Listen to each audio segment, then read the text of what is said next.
अस्सलामुअलैकुम वरहमतुल्लाहि वबरकातुहू। उम्मीद है कि आप खैरियत से होंगे। और आइल्स की ये दूसरी वीडियो लेकर मैं आपकी खिदमत में हाज़िर हूँ। और लर्न विद मुफ्ती हसन के इस प्लेटफॉर्म से इंशाल्लाह आइल्स का ये मुकम्मल कोर्स यहाँ फेसबुक पेज के ऊपर और यूट्यूब चैनल की एक मुस्तकिल प्लेलिस्ट इंक्रीज़ होती चली जा रही है। इस वीडियो में हम राइटिंग का जो टास्क है वो शुरू करेंगे। चूँकि आइल्स के 4 मॉड्यूल्स होते हैं एकेडमिक के। तो उसमें सबसे पहले हम राइटिंग की बात करेंगे, चूँकि एक अच्छा खासा जो बैंड का हिस्सा है तो वो राइटिंग में होता है। और उसमें भी टास्क 2 जो होता है, जो जिसमें ऐसे लिखना होता है, वो सबसे इम्पोर्टेंट होता है।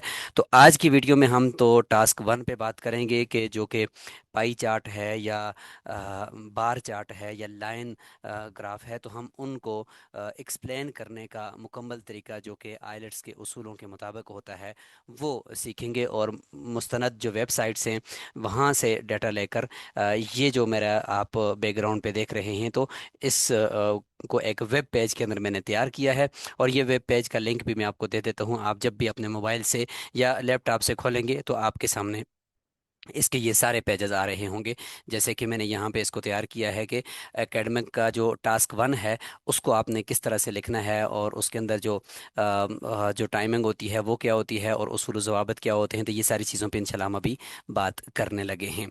तो दूसरा ये कि इसके साथ आपको मुख्तलिफ वेब पेज की तरह वेबसाइट के पेजेस भी इस तरह से नज़र आ रहे होंगे। तो हम इंशाल्लाह इनके ऊपर अभी बात करने वाले हैं। याद रखें कि जो आइलेट्स का ये टास्क 1 होता है तो इसके 20 मिनट होते हैं।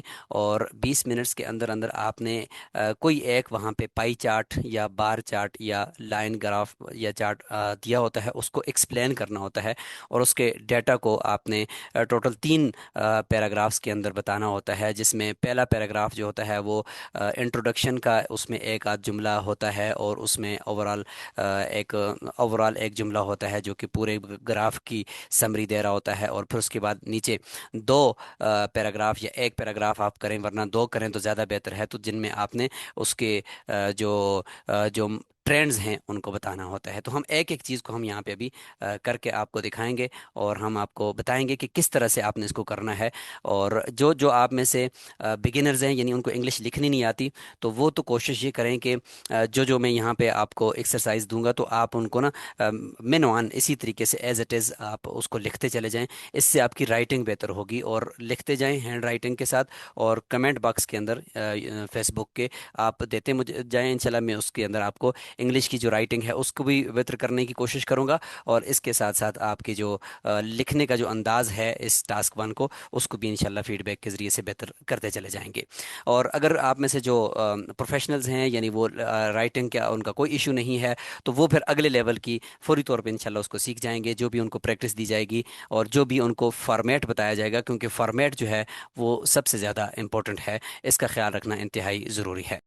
तो बात करते हैं कि ग्राफ्स कितने होते हैं और कौन कौन से आ सकते हैं और उनकी कौन कौन सी किस्में होती हैं। तो इनको हम एक नज़र देखते हैं, उसके बाद फिर जाकर इनको एक्सप्लेन कैसे करना है। तो एक फितरी और रियल स्टाइल के अंदर आपको इंशाल्लाह मैं बताऊंगा कि आपने किस तरह से इसको बग़ैर किसी खारजी किसी मामलत के इंशाल्लाह आप इसको ख़ुद एक्सप्लेन कर सकेंगे, बशर्ते कि आपको कुछ ना कुछ राइटिंग जो है ना वो आती हो। वरना राइटिंग के बारे में मैंने बता दिया कि एज इट इज़ आप इतना कॉपी करते जाएं दूसरी लिखाई को कि आपकी लिखाई जो है वो बेहतर हो जाए। अच्छा, यहाँ पर देखें कि हमारे पास कुछ बार चार्ट्स होंगे, कुछ लाइन ग्राफ्स होंगे, और उनको भी इंशाल्लाह मैं आपको बताता हूँ, पाई चार्ट को भी बताता हूँ। ये आपके सामने जो इस वक्त एक ग्राफ नज़र आ रहा है या चार्ट नज़र आ रहा है, तो ये चार्ट इसको कहा जाता है बार चार्ट। यहाँ पे देखें ये एक बार की शक्ल में होता है। और यही यहाँ पे इस तरीके से भी यानी जो चौड़ाई के अंदर भी इस तरीके से इसके ग्राफ को दिखाया जा सकता है। तो मुख्तलिफ शक्लों में ये आता है, इसको बार चार्ट कहते हैं, ठीक है। और ये बार चार्ट है। और एक ये किस्म होगी कि इनकी खुद अपनी नेचर क्या है। और दूसरी किस्म इनके अंदर होती है कि एक होता है डायनामिक चार्ट और एक होता है स्टैटिक।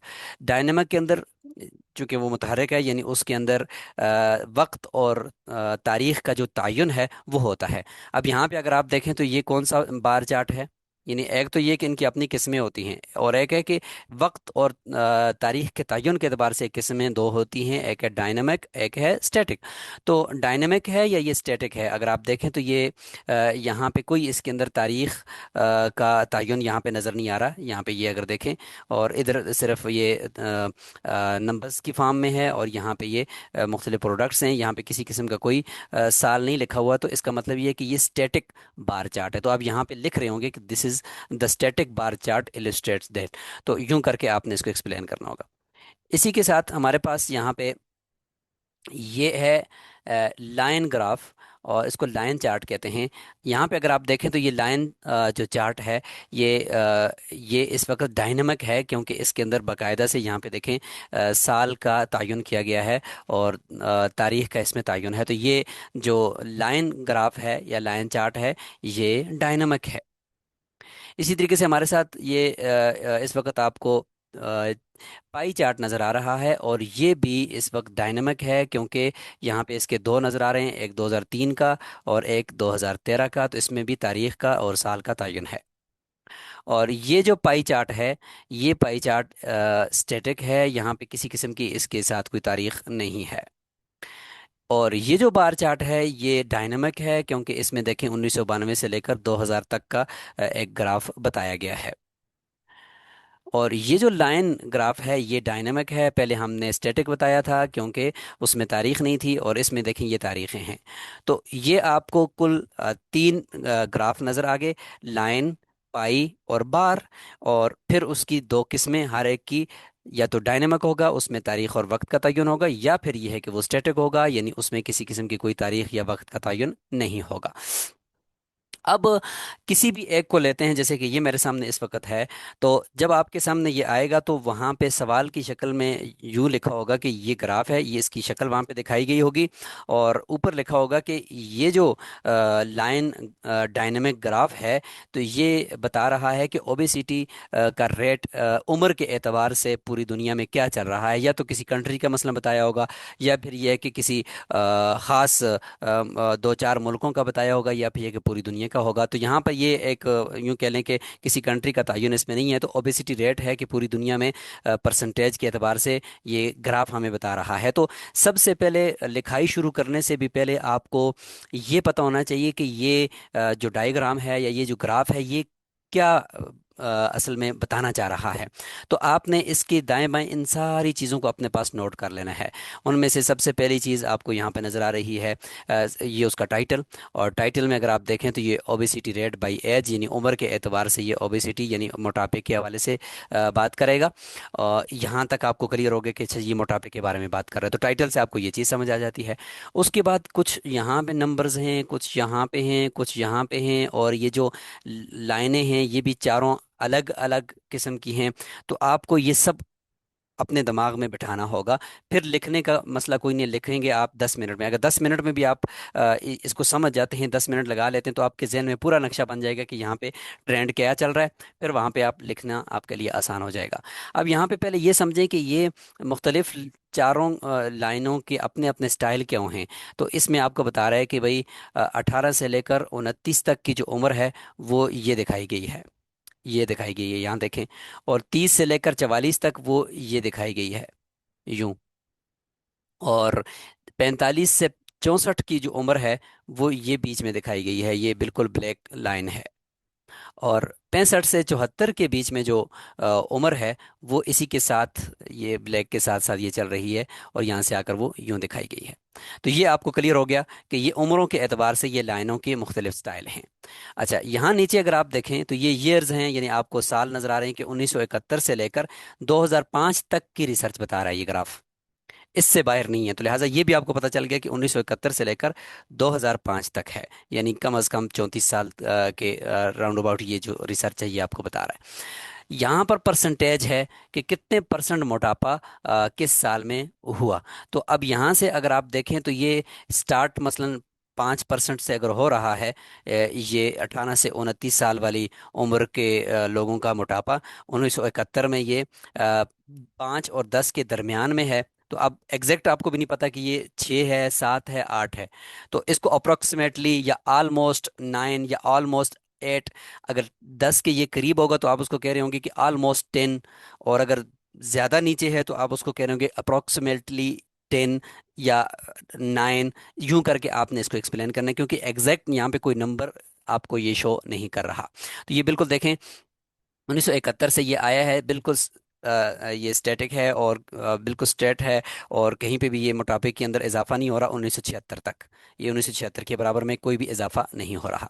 फिर यहाँ से ये मोटापा इंक्रीज हो रहा है, और ये देखें अपवर्ड की तरफ जा रहा है। ये मैं अल्फाज साथ बोल रहा हूँ, ये साथ वोकेबलरी में बोल रहा हूँ कि इंक्रीज हो रही है ये रेट, या अपवर्ड की तरफ जा रही है, ये ट्रेंड अपवर्ड कर रहा है, या ये है कि ये इंक्रीज हो रही है ये तादाद। तो यूं आप इन वर्ड्स को वहाँ पे इस्तेमाल भी करेंगे और हम करके भी दिखाएंगे। तो ये देखें अब ये इंक्रीज हो रही है 1988 में, ये देखें यहाँ अराउंड या ऑलमोस्ट 15% पर पहुंच गया है मोटापा। और फिर 1988 के बाद अगर देखें तो बहुत रैपिडली ये या सडनली इंक्रीज हुआ है, यानी बहुत तेजी से। अगर आप देखें ग्राफ ऊपर जा रहा है तो आप ये अल्फाज इस्तेमाल कर रहे हो कि वहाँ पे रैपिडली या या सडनली इंक्रीज हुआ है ये मोटापा। तो यूं करके आपने अल्फाज इस्तेमाल करने हैं, तो ये भी वहाँ पे हम देखेंगे। तो अब ये देखें 1999 में अगर हम देखते हैं तो ये बिल्कुल 22% ऑलमोस्ट, ये देखें 20 से भी ऊपर चला गया है। और फिर उसके बाद आहिस्ता आहिस्ता वो इंक्रीज हुआ है, लेकिन इतना ज़्यादा नहीं हुआ। तो ये देखें उसके बाद थोड़ा सा 2001 तक जो है वो तकरीबन 2 या 3% ऊपर हुआ है। उसके बाद अगर आप देखें तो वो कम हुआ है, तकरीबन अगले 2 सालों में या 3 सालों में 2005 तक सिर्फ 1% ही ऊपर गया है।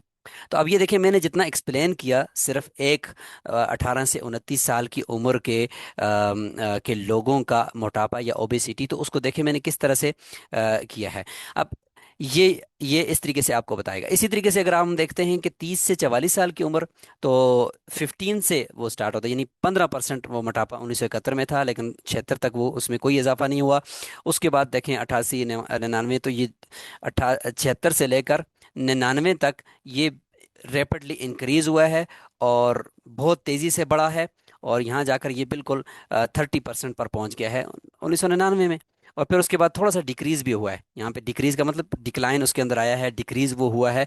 और यहाँ आकर ये देखें तो ये 29% पे आया है, यानी तकरीबन लगभग 1% जो है वो नीचे आया है 2001 में। फिर एकदम से दोबारा इसके अंदर जो है वो बढ़ोतरी हुई है और ये बढ़ा है, और फिर जाकर ये फिर 35% पे पहुंच जाता है, और उसके बाद फिर ये आगे चलकर बढ़ता रहता है। तो ये मैं आपको देखें जो एक्सप्लेन किया दो को, तो यूं करके आपने इसको अंग्रेजी के अंदर बताना होता है। और जो मैं बीच में अल्फाज बोल रहा हूँ, decrease, increase, rapidly, suddenly, slightly, तो ये वो सारे अल्फाज हैं जो कि ये टर्म्स हैं या ये इस्तिलाही अल्फाज हैं जो कि आपने उसको इस्तेमाल करना होता है। तो यूं करके पूरे ग्राफ को आपने 10 मिनट लगाकर इसकी पूरी इंफॉर्मेशन को अपने दिमाग में बिठा लेना है। आपको समझ आ जाएगा कि ये किस तरीके से मैंने एक्सप्लेन करना है। एक बात तो ये आपने याद रखनी है। दूसरी बात इसमें ये देखनी है कि जब आप इसकी बॉडी पैराग्राफ लिखेंगे तो उसमें ज़रूरी नहीं है कि एक एक को पकड़ें, पहले इसको एक्सप्लेन करें, फिर इसको करें, फिर इसको करें, फिर इसको करें। तो यूं तो आपकी पूरी एक नोटबुक बन जाएगी, और तकरीबन आप 150 अल्फाज में लिखना था तो आप 150 नहीं बल्कि 1000 अल्फाज पर पहुंच जाएंगे, और उस दौरान आपका टास्क 2 का टाइम भी ख़त्म हो जाएगा, और आप जो है ना रीडिंग कर सकेंगे उसके बाद, और ना ही कोई और। तो यूं करके आपका जो सारा टाइम है वो इसी के अंदर लग जाएगा। आपके पास है सिर्फ 20 मिनट। अब उन 20 मिनट्स के अंदर आपने इसको एक्सप्लेन करना है, तो कैसे करेंगे? तो ज़रूरी नहीं है कि ये सारी इन्फॉर्मेशन आप वहाँ पे दे रहे हो, बल्कि उसके बजाय आपने यूं करना है कि आपने यहाँ आकर देखना है कि इन चारों के अंदर मैंने सारे को तो बयान नहीं करना, 3 चीज़ें मैंने देखनी है और उन 3 चीज़ों को बयान करने हैं, और बस।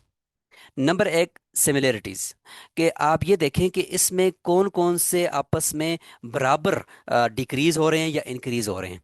तो इसको कहते हैं सिमिलरिटी, या मुमासलत उर्दू में कह सकते हैं। तो आप ये देखें यहाँ पे बिल्कुल हमें वजह नज़र आ रहा है कि अगर हम 18 से 29% उम्र वाली यानी उम्र को देखते हैं, और इसी तरीके से 30 से 44 वाली, तो ये देखें आपस में बिल्कुल बराबर चल रहे हैं। यानी 1971 से लेकर 1976 तक दोनों के बीच में कोई फ़र्क नहीं है, दोनों की तादाद में या फीसद में कोई इजाफा नहीं हो रहा। इसी तरीके से अगर आप दूसरी दो उम्रों को देखते हैं तो वो बिल्कुल आपस में सिमिलर हैं, बराबर हैं, 1971 से 1976 तक। और वो ये है कि कम से कम 1% तक उनमें बिल्कुल स्लाइटली इंक्रीजमेंट उसके अंदर आई है। ये देखें थोड़ा सा ऊपर गया हुआ है। तो ये दो आपको सिमिलरिटीज मिल गई। तो यूं करके आपने एक्सप्लेन कर देना होगा कि 1971 से 1976 तक 18 से 29 साल वाली उम्र के लोग और 30 से 44 साल वाली उम्र के लोगों की के मोटापे में यानी ओबिसिटी में कोई किसी भी 1% का इजाफा नहीं हुआ, बिल्कुल बराबर रहा है। तो अब ये देखें, ये आपने एक चीज बयान कर दी इकट्ठा। तो इसको कहते हैं कि आप तकाबुल करें, कंपैरिजन करेंगे। और कंपैरिजन किस चीज का करना है आपने? कंपैरिजन या तो सिमिलरिटी का करना है या फिर एक बहुत बड़े डिफरेंसेस का करना है। ये दूसरी चीज है जो कि आपने इसमें देखनी है। डिफरेंसेस का मतलब ये है कि देखें कि किस में कितना बड़ा फर्क आया है। दो के अंदर फर्क देख लें कि वो क्या है। अब यहाँ पे अगर हम देखें तो सब के अंदर मजमुई तौर पर, ये ओवरऑल के अंदर लिखने की बात होगी कि मजमुई तौर पर सब जो है वो इंक्रीज ही हो रहे हैं। 1976 के बाद सब इंक्रीज हो रहे हैं। लेकिन बीच में एक डिफरेंस आपको नजर आ रहा है, और वो डिफरेंस है दो के अंदर। एक है जी 65 से 74 साल की उम्र है, और एक है हमारे पास 30 से 44 साल की उम्र के लोगों की। ये देखें कि इनके अंदर थोड़ा सा स्लाइटली डिक्रीज हुआ है। 1988 के या 1988 और 99 के बीच में ये साल आप कह सकते हैं कि आलमोस्ट 1994 हो सकता है। तो 1994 से थोड़ा सा स्लाइटली डिक्रीज ये हुआ है, ये तादाद और ये रेट। और ये देखें, ये भी थोड़ा सा नीचे की तरफ गया है और ये भी नीचे की तरफ गया। तो ये भी सिमिलरिटी है। लेकिन आप इसको डिफरेंसेस के तौर पर यूं इस्तेमाल कर सकते हैं कि बकिया सारे के सारे इंक्रीज होते रहे हैं, लेकिन ये दो जो है ना, ये दो, ये थोड़े से डिक्रीज हुए हैं इस बीच। तो यूं आप एक डिफरेंसेस भी बयान कर सकते हैं। दो चीजें होंगी, सिमिलरिटी का कंपैरिजन करना है, नंबर दो डिफरेंसेस का करना है। सब डिफरेंसेस का भी नहीं करना, जो मेजर डिफरेंस है उसका करना है। और नंबर तीन ये है कि कोई बहुत बड़ा इम्पैक्ट यहाँ पे आया हुआ है, और वो सबसे एक रैपिड है और बहुत ज़्यादा उसने एक वो रेट्स बन चुके हैं, या उसका एक फ़र्क नज़र आ रहा है आपको, या रिजल्ट नज़र आ रहे हैं। तो वो फिर आपने अकेला भी बयान करना है उसका, अगर कंपैरिजन ना भी हो। और वो क्या नज़र आ रहा है आपको कि 45 से 64 की उम्र के लोगों का, कि देखिए स्टार्ट ही वो अराउंड तकरीबन 17 से हो रहा है, 17% से, और वहाँ से वो सबसे ऊपर टॉप पे चला गया है, और वो है 40+, ऑलमोस्ट 41 है, या अबव देन 40% तो ये उस तक चला गया है। तो इसकी वजह से आप देखें एक बहुत बड़ा यहाँ पे एक मेजर आपको एक फ़र्क नज़र आ रहा है। तो इस फ़र्क को बयान करना है आपने। तो तीन चीज़ें खुलासे के तौर पर होगी, सिमिलरिटी का कंपैरिजन करके, तकाबुल करके जिक्र कर दिया, दो जुमले या एक जुमला, और एक जुमला सिमिलरिटी के अलावा डिफरेंसेस का कर दिया, और तीसरा कि एक मेजर डिफरेंस कोई आया हुआ है और या मेजर कोई इसके अंदर फ़र्क आया हुआ है उसको जिक्र कर दिया। यूं आपका ये डायग्राम मुकम्मल हो जाएगा। तो इस पूरी गुफ्तगू को आपने एक दफ़ा दोबारा सुनना है, बार बार सुनना है इस ग्राफ को समझने के लिए। और यूं हर एक ग्राफ के अंदर आपने इसका एनालिसिस करना है। बार चार्ट के अंदर भी यूं इसी तरीके से आप देखेंगे कि सबसे पहले टाइटल क्या है, और टाइटल को समझ चुके हैं आप। उसके बाद देखें कि ये ग्राफ किस चीज़ के लिए है। अब यहाँ पे देखें तो ये जो आपको ये लाइट ब्लू नज़र आ रहा है, तो ये क्या है? ये आईटी इंडस्ट्री है। और साथ वाला जो ये आपको नज़र आ रहा है कलर, ये क्या है? ये सर्विसेज इंडस्ट्री है। तो सर्विसेज इंडस्ट्री और आईटी इंडस्ट्री के बारे में ये एक उसका जीडीपी है वो बताया जा रहा है, और ये उसका परसेंटेज के एतबार से है।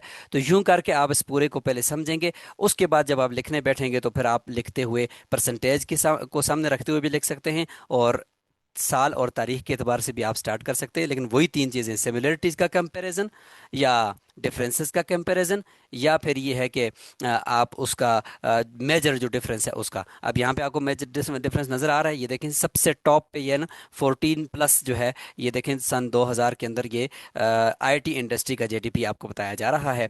इस तरीके से 1992 के अंदर आप देखें तो सबसे कम जो ये सर्विस इंडस्ट्री का है वो 4% है। और यहाँ पे इसके अलावा और कहीं पे भी इसका 4% नहीं है। तो ये सबसे कम यानी डिक्लाइन है। और ये क्या है जी? ये क्लाइंब है या इंक्रीजमेंट है किसकी? आईटी इंडस्ट्री की। तो यूं करके आप इसको देख रहे होंगे कि कंपैरिजन कैसे किया जाए, तो वो आपके दिमाग के ऊपर है। ज़रूरी नहीं है कि आप अगर कोई ऐसा कंपैरिजन कर रहे हैं कि जो बस 100% दुरुस्त ही हो, नहीं, लेकिन आपने पैटर्न को फॉलो करके जो भी कंपैरिजन आपने फाइंड करके लिख दिया वो दुरुस्त कहलाएगा, बशर्ते कि आप फॉर्मेट को फॉलो करें। इसी तरीके से अगर हम चार्ट पाई चार्ट को देखते हैं तो ये ग्लोबल स्मार्टफोन मार्केट शेयर है कि पूरी दुनिया में जो स्मार्टफोन का मार्केट शेयर है 2023 में वो क्या है। तो अब यहाँ पे ये आपको बता रहा है कि सैमसंग का ये है, इतने परसेंट है, एप्पल का इतना है। ये सबसे आसान होता है। और वन प्लस का ये है, ओप्पो का ये है, और ये दूसरी कंपनी का ये है। यूं करके आपको ये समझ आ गया कि ओवरऑल सबसे ज़्यादा किसका है जी। आप कह सकते हैं कि एप्पल का 30% है। और सबसे कम किसका है जी, 10% है जी वन प्लस का। तो यूं करके आपको सबसे ज्यादा नजर आ गया, सबसे कम नजर आ गया। और अराउंड देखें ये 25%, 20, तो सब जो है ना वो सबका यूं कह लें कि डिफरेंट है। तो आप मेजर कोई सिमिलरिटी तलाश करें, नहीं है तो डिफरेंस कोई तलाश करें, और अगर मेजर कोई डिफरेंस है जैसे कि एप्पल का, तो आप इसको एक्सप्लेन करें और आपका ये ग्राफ मुकम्मल है। तो यूं करके आपने ये सारी चीज़ें करनी हैं। अब हम जाते हैं और जाकर एक आध जो ग्राफ है उसको देखते हैं कि उसके अंदर सबसे पहले क्या होगा, फिर उसके बाद नीचे अपने उन बॉडी पैराग्राफ्स को कैसे लिखना है, वो लिखी हुई एक मिसाल को हम समझ लेते हैं। यहाँ पर अगर हम आते हैं तो ये देखें वेब लेसन है, और 20 मिनट का ये होगा, और एटलीस्ट 150 प्लस वर्ड्स का आपने लिखना है। और तीन उसमें की पैराग्राफ्स होते हैं। उसमें सबसे पहला जो होता है वो इंट्रोडक्शन होता है। ये 9 बैंड का जो आप लिखेंगे उसके हिसाब से मैं आपको बता रहा हूँ। तो पैराग्राफ द प्रॉम्प्ट इन 1 और 2 सेंटेंस, यानी इंट्रोडक्शन के अंदर सबसे पहला जो जुमला होगा वो क्या होगा, कि उसमें आपने वही जो टाइटल था ग्राफ का, उसी टाइटल के ग्राफ को उन्हीं अल्फाज के अंदर एक्सप्लेन कर देना है। और उसके पीछे और आगे कुछ इस्तिलाहात या कुछ वर्ड्स हैं, वोकेबलरी, वो आपको मैं दे दूंगा, वो आपने इस्तेमाल कर लेनी है।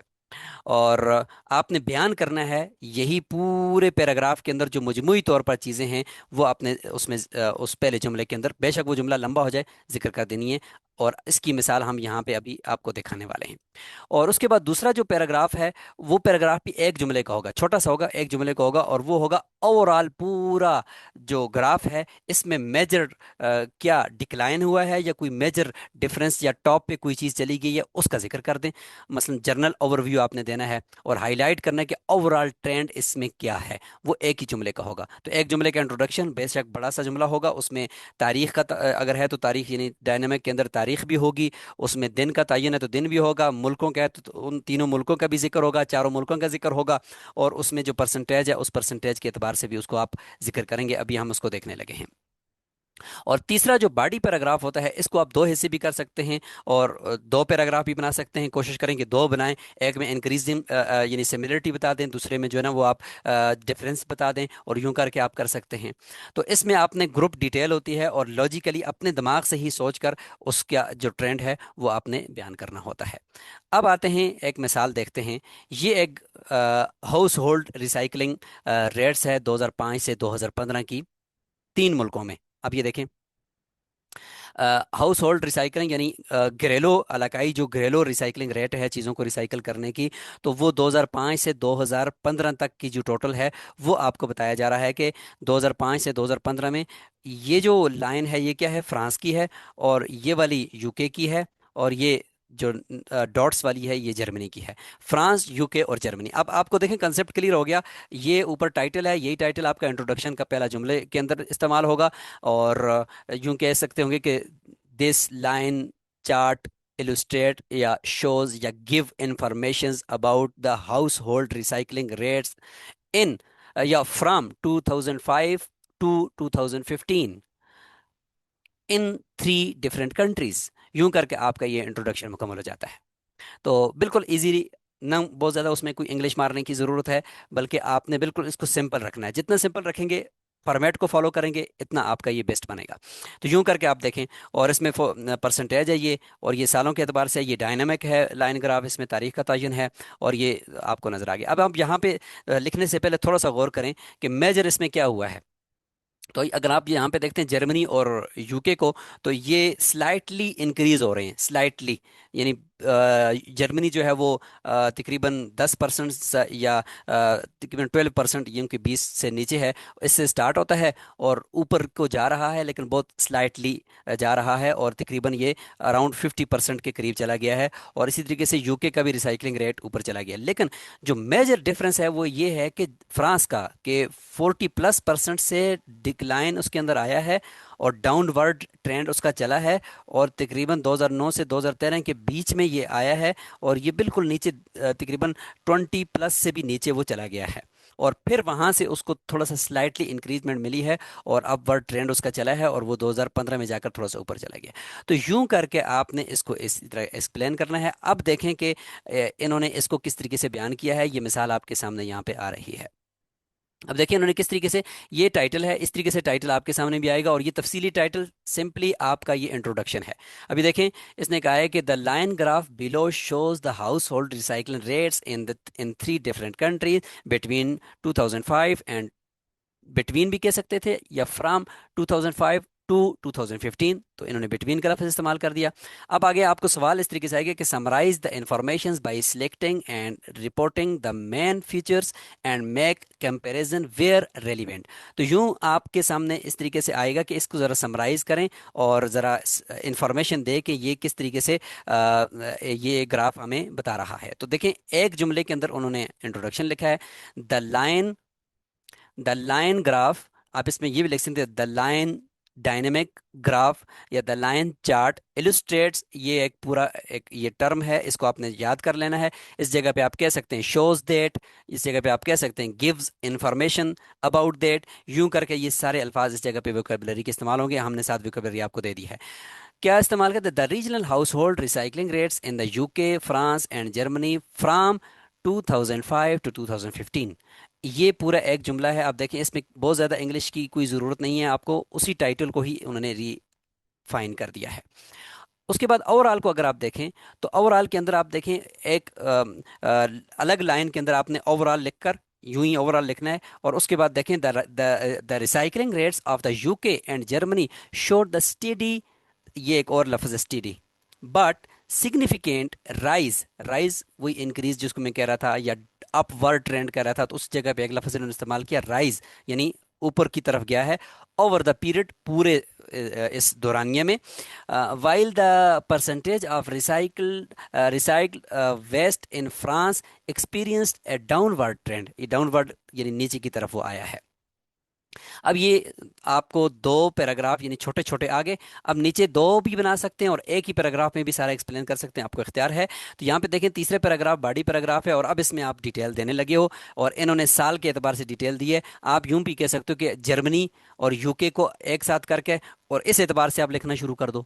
इन्होंने साल को बुनियाद बनाकर लिखना शुरू किया है। अब देखें, in 2005, the recycling rates of the UK and Germany were nearly 35% and 20%, almost 60% in the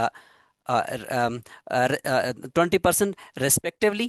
ये उन्होंने बता दिया कि भाई 2005 में जो इनकी रिसाइकलिंग रेट थी, तो वो क्या थी, यूके और जर्मनी की। यहाँ पे उन्होंने बता दिया कि ये तकरीबन 35% यहाँ पे है, और यहाँ पे तकरीबन 20% है, और नियरली उन्होंने कहा है, क्योंकि एग्जैक्ट यहाँ पे कोई नंबर नजर नहीं आ रहा। और उसके बाद वो कह रहे हैं कि भाई जर्मनी जर्मनीज रेट इंक्रीज, अब उसके बाद वो जर्मनी को पहले जिक्र करेगा, increase through out the period, यानी जर्मनी की जो रेट है वो थ्रू आउट द पीरियड जो है वो इंक्रीज होती रही है, और exceeding France rate in 2009 and reaching almost 60% in the end of the period. अब ये देखें, यहाँ पे इस तरीके से उन्होंने बयान कर दिया। इन द मीन टाइम, इसी दौरान हुआ ये है कि the percentage of recycled waste in the UK grew to, इन्होंने माजी के सीगे इस्तेमाल करने हैं, ठीक है, टू 40% इन 2007। तो यहाँ पे 2007 नज़र तो नहीं आ रहा, लेकिन यहाँ पे उन्होंने ना इसको बता दिया कि ये 40% तक पहुँच गया है तकरीबन, तो यूं करके उसने इसको बता दिया है। तो ये आपके ऊपर है, ज़रूरी नहीं है कि बस जो कुछ यहाँ पे है तो और आप उसको 100% जो है ना एक्सप्लेन भी कर दो, नहीं, जितना आपको समझ आए बस इतना 20 मिनट के अंदर अंदर लिख दो, लेकिन सिमिलरिटीज़ को, डिफरेंसेस को सही तरीके से बताना होगा। देखिए, इन्होंने इंक्रीज इसमें बता दिया, और इसमें फिर वो डिक्लाइन बता दिया या डिक्रीज बता दिया, किसका, फ्रांस का। अब यहाँ पे वो फ्रांस का बता रहे हैं। तो यूं करके इसमें किसी किस्म के आखिर में कंक्लूजन कर पैराग्राफ नहीं होता, यूं बस आपने एक्सप्लेन करना है, कोई भी अपना ओवरव्यू इसमें नहीं देना, अपना ओपिनियन इसके अंदर नहीं देना, जो कुछ वहाँ पे है बस उसको एक्सप्लेन कर देना है। तो ये एक मिसाल है आपके सामने। और उसके बाद यहाँ पे अगर मैं आपको बताऊँ, तो ये कुछ एकेडमिक राइटिंग टास्क वन की कुछ रिक्वायरमेंट्स हैं, जो कि टाइम के एतबार से मैंने आपको बता दिया, और कोर ऑब्जेक्टिव्स के एतबार से बता दिया, और वो ये देखना चाहते हैं कि आप क्रिटिकली किस तरह चीज़ों को एक्सप्लेन कर सकते हैं, तो ये सिर्फ इसमें देखा जाता है। इसमें बहुत ज़्यादा इंग्लिश की ज़रूरत नहीं होती। टास्क वन, ये कुछ टिप्स हैं जो कि मैंने गुफ्तगू के दौरान बीच में आपको बता दिया, कि सबसे पहले केयरफुली क्वेश्चन को समझना है कि क्वेश्चन क्या कह रहा है। फिर ग्राफ को समझना है कि ये ग्राफ पूरा क्या है। कहीं अगर आपने गलत समझ लिया तो सारा ग्राफ गलत लिख कर आ जाएंगे। और दूसरे नंबर पर always right clear overview, overview का जो जुमला है वो क्लियर लिखना है। उसके बाद नेवर इंक्लूड पर्सनल ओपिनियन, अभी मैंने बता दिया कि पर्सनल ओपिनियन को कभी शामिल नहीं करना। Do not write too many words, बहुत ज़्यादा इंग्लिश इसके अंदर नहीं झाड़नी वरना फेल हो जाएंगे। ग्रुप डाटा लॉजिकली, यानी लॉजिकली जिस तरह मैंने कहा कि सिमिलरिटीज का कंपैरिजन, डिफरेंसेस का कंपैरिजन या मेजर डिफरेंस को बताना है, तो ये लॉजिकली आपका अपना दिमाग होगा कि जो फौरी तौर पे वहां पे वो चीज़ों को कैच करेगा। और अवॉइड रिपीटिटिव वोकेबलरी, बार बार एक ही लफ्ज़ को इस्तेमाल नहीं करना। वेरी, गुड या इस तरह के छोटे ऐसे अल्फाज के जो बहुत ज़्यादा कॉमन यूज़ होते हैं वो नहीं, बल्कि वोकेबलरी में आपको दे रहा हूँ वही आपने इस्तेमाल करनी है। चेक यूर टेंसेस, ये बहुत ज़रूरी है कि कम से कम 20 मिनट के अंदर अगर 18 मिनट तक आप एक्सप्लेन कर लेते हैं तो आगे आखिर में 2 मिनट निकालें उसको ओवरव्यू करने के लिए और उसको पढ़ने के लिए कि कहीं आपने कोई गलत लफ्ज़ तो नहीं लिखा, ये बहुत ज़रूरी है। और प्रूफ रीड, ये भी प्रूफ रीडिंग आ गया। और सेंटेंस को और टेंसेस को जम देखना भी है कि अगर आपने कोई लिख दिया तो वो माजी का चूंकि लिखना है कि इसने ये किया, ये ट्रेंड यूं चला, तो वो माजी के सिगों के साथ आपने लिखना होता है। ये आखिर में वोकेबलरी है, आप यहाँ पे देख लें वोकेबलरी इस वक्त आपको टास्क की नज़र आ रही है। और इसमें मूवमेंट टाइप है कि देखिए लार्ज इंक्रीज, मॉडरेट इंक्रीज यानी आहिस्ता आहिस्ता जो होता है, स्लाइटली इंक्रीज, ये सारे अल्फाज हैं। और लार्ज इंक्रीज, स्मॉल डिक्रीज, ये फ्लक्चुएशन, फ्लक्चुएशन का माना है कि अगर लाइन में ऊपर नीचे हो रहा है, यानी कभी ट्रेंड नीचे आ रहा है कभी ऊपर जा रहा है, तो उसको कहते हैं फ्लक्चुएशन। तो आपने लफ्ज़ फ्लक्चुएशन का इस्तेमाल करना है। ये टाइप्स होती हैं। अच्छा, ये जो लार्ज इंक्रीज की जो टाइप है, इसके अंदर आपने जो वर्ब इस्तेमाल करना है वो इस ये अल्फाज करने हैं, रॉकेट, सॉर, सोर।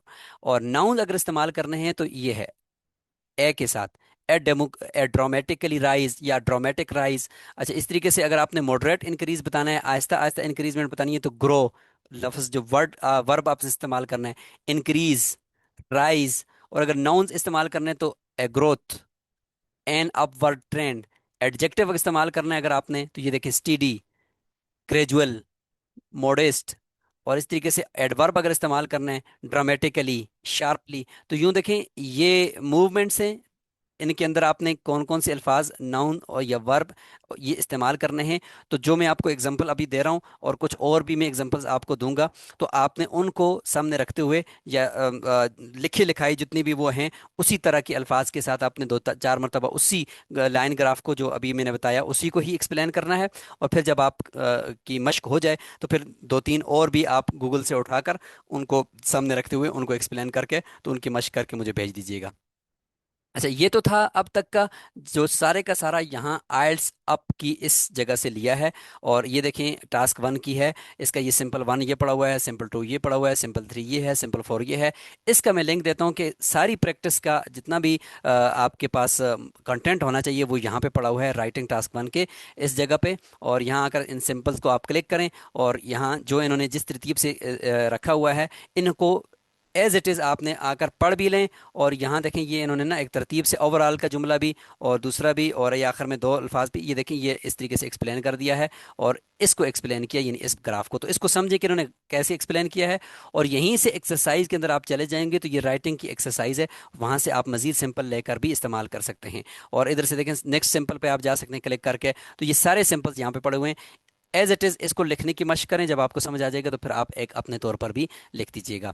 तो ये आप देख लें। और इसी में जो जर्नल आइल्स होता है तो वो इस तरह का नहीं एक्सप्लेन करना होता, वो एकेडमिक से मुख्तलिफ होता है। उसमें एक लेटर होता है जो कि किसी को आपने लिखना होता है, तो वो बहुत ईजी होता है। उसमें जो लेटर के अंदर जो जो इश्यूज़ उन्होंने बताए कि ये डिस्कस करो लेटर में, कि मैं बीमार था इसलिए मैं हाजिर ना हो सका या मैं कल तक आऊँगा, तो ये जितने भी इश्यूज़ हैं हर इशू को एक एक पैराग्राफ में लिखना होता है। तो वो राइटिंग जर्नल के टास्क वन में ये सिंपल्स पड़े हुए हैं, यहाँ से आकर उसकी आप प्रैक्टिस कर सकते हैं। और ये देखें ये यूं इस तरीके से आपको ये बता रहा होगा, और ये देखें यहाँ पे लिखा हुआ है और यहाँ से आप इसका सिंपल ले सकते हैं। सॉरी। तो यूं आपको ये अच्छे तरीके से यहाँ से तैयारी आपकी हो सकती है। प्रैक्टिस करें। प्रैक्टिस करने के बाद जहाँ पे मुश्किल पेश आए तो आप मुझे कमेंट बॉक्स के अंदर बता सकते हैं। अगली वीडियो के अंदर इंशाल्लाह हम टास्क 2 की तरफ जाएंगे। अस्सलाम वालेकुम रहमतुल्लाहि व बरकातहू।